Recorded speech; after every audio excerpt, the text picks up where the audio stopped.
Bismillahirrahmanirrahim. Assalamualaikum warahmatullahi wabarakatuh. Halo teman-teman semua, perkenalkan saya Syahrani Putri Wahyudi dengan NIM 2108015015012. Saya mahasiswa jurusan Psikologi semester 7 dari Universitas Muhammadiyah Profesor Dr. Hamka. Pada kesempatan hari ini, saya akan menyampaikan salah satu teori terkait psikologi komunikator dan juga psikologi pesan. Oke teman-teman semua, sebelumnya kita akan membahas terlebih dahulu mengenai psikologi komunikator. Komunikator merupakan seseorang yang mengirimkan pesan kepada khalayak, atau dapat didefinisikan seseorang yang berinisiatif menyampaikan pesan untuk mewujudkan motif komunikasinya. Nah, dalam psikologi komunikator dapat diartikan sebagai eksplorasi tentang bagaimana seorang individu memproses, menginterpretasikan, dan merespon pesan dalam proses komunikasinya. Hal ini mencakup analisis aspek kognitif, emosional, perilaku, serta bagaimana faktor tersebut mempengaruhi efektivitas dalam menyampaikan dan menerima suatu pesan.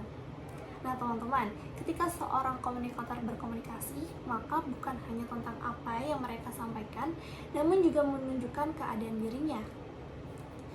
Pada psikologi komunikator merujuk pada beberapa aspek psikologis yang mempengaruhi seseorang komunikator dalam menyampaikan suatu pesan kepada khalayak.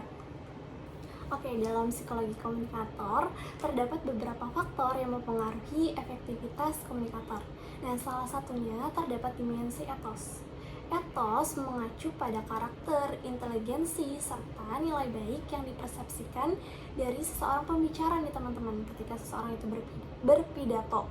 Nah, secara sederhana, etos merupakan kredibilitas yang dimiliki pembicara atau komunikator.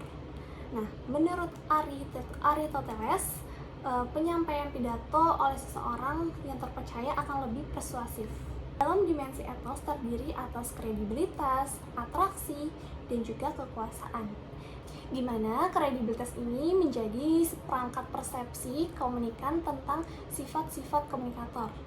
Ketika seseorang ini memiliki kredibilitas terkait dengan persepsi, sehingga kredibilitas tergantung kepada pelaku persepsi, topik yang dibahas, dan juga situasi. Selanjutnya ada atraksi. Atraksi ini daya tarik komunikator yang bersumber dari fisik teman-teman. Ketika seseorang ini cenderung menyenangi orang-orang yang tampak cantik, tampan atau rapi, atau yang banyak kesamaan dengan kita, dan juga memiliki kemampuan yang lebih tinggi daripada kita, itu akan lebih dapat kita dengar gitu pembicaraannya. Lalu selanjutnya ada kekuasaan, yaitu kemampuan yang menimbulkan kepatuhan, serta kepatuhan itu timbul dari interaksi antara komunikator dan juga komunikan.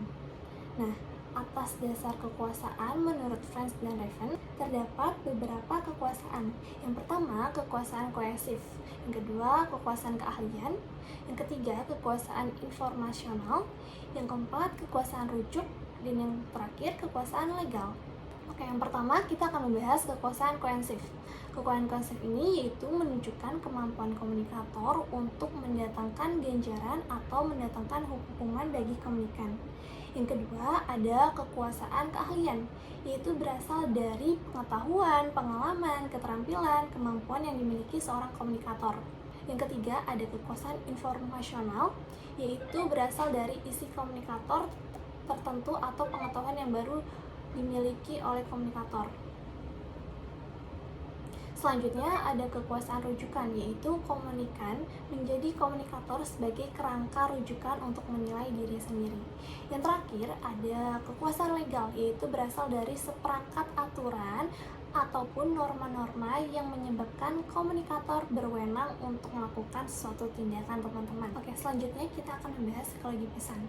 Psikologi pesan ini berfokus pada karakteristik pesan yang dapat mempengaruhi pemahaman dan penerima audiens. Nah, dalam psikologi pesan ini terdapat beberapa komponen teman-teman, yaitu seperti struktur pesan, daya tarik pesan, emosi dalam pesan, dan juga kompleksitas pesan. Sekian yang dapat saya sampaikan, semoga bermanfaat untuk kita semua. Wassalamualaikum warahmatullahi wabarakatuh.